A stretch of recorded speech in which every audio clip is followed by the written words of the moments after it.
Bismillahirrahmanirrahim. Assalamualaikum warahmatullahi wabarakatuh.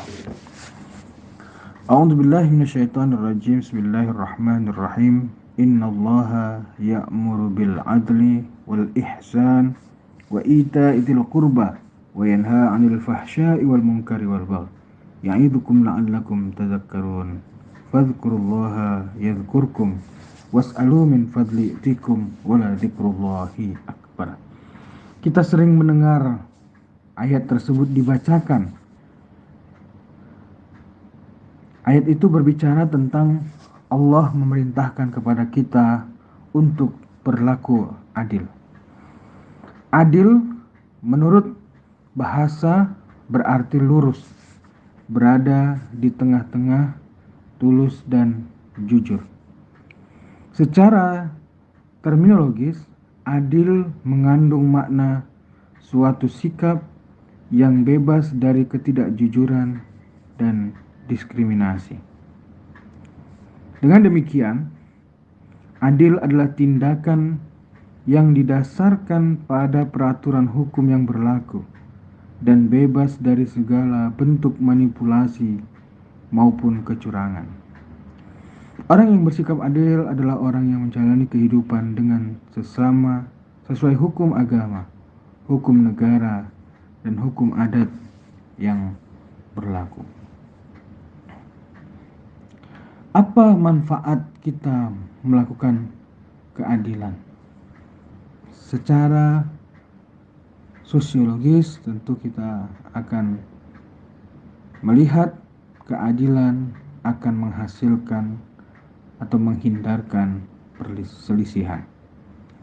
Sebagai pilar dari persatuan, sikap adil perlu diterapkan dalam suatu kelompok atau organisasi. Tanpa adanya keadilan, suatu kelompok memiliki risiko yang tinggi untuk terpecah belah, bahkan di dalam beberapa kasus sampai menumpahkan darah. Yang kedua, berlaku adil akan memusnahkan kecemburuan sosial. Penerapan keadilan di tengah masyarakat mampu memudarkan, bahkan memusnahkan kecemburuan sosial. Hal ini sangat penting untuk dipahami dan dilakukan oleh para pemimpin agar masyarakat hidup berdampingan dengan harmonis.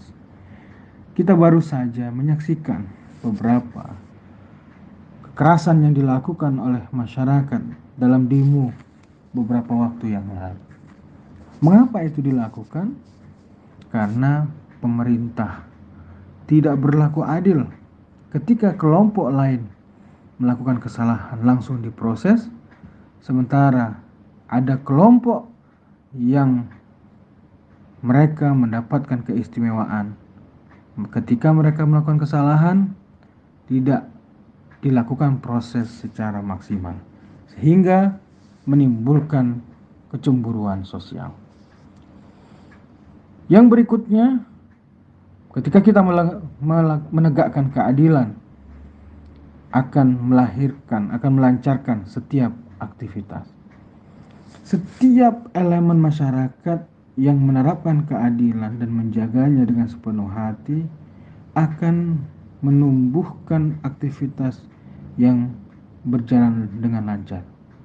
Karena dengan adanya keadilan, tidak ada diskriminasi yang menyulitkan setiap aktivitas.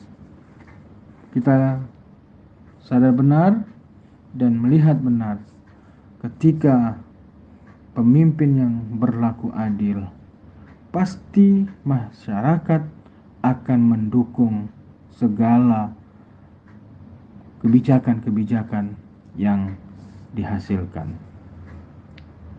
Tentu kita banyak menyaksikan contoh-contoh perilaku adil dalam keseharian. Seperti contoh ketika kita menjalin hubungan baik dengan semua orang tanpa membeda-bedakan ras, suku, agama, dan golongan.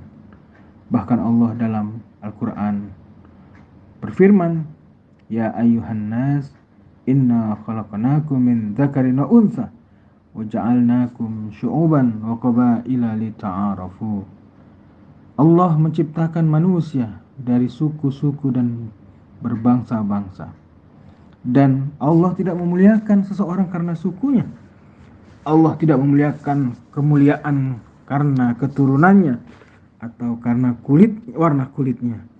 Allah memuliakan seseorang karena ketakwaannya. Yang kedua, ketika kita melaksanakan tugas yang telah diterima dengan tanggung jawab penuh. Yang berikutnya, ketika kita melakukan keadilan adalah memberikan penghargaan kepada siapa saja yang telah berjasa di dalam berbagai hal. Ketika memberikan apresiasi atau penghargaan akan menumbuhkan penghormatan dari orang yang diberi penghargaan. Perilaku adil yang berikutnya adalah menjatuhkan hukuman kepada pihak manapun yang melanggar hukum.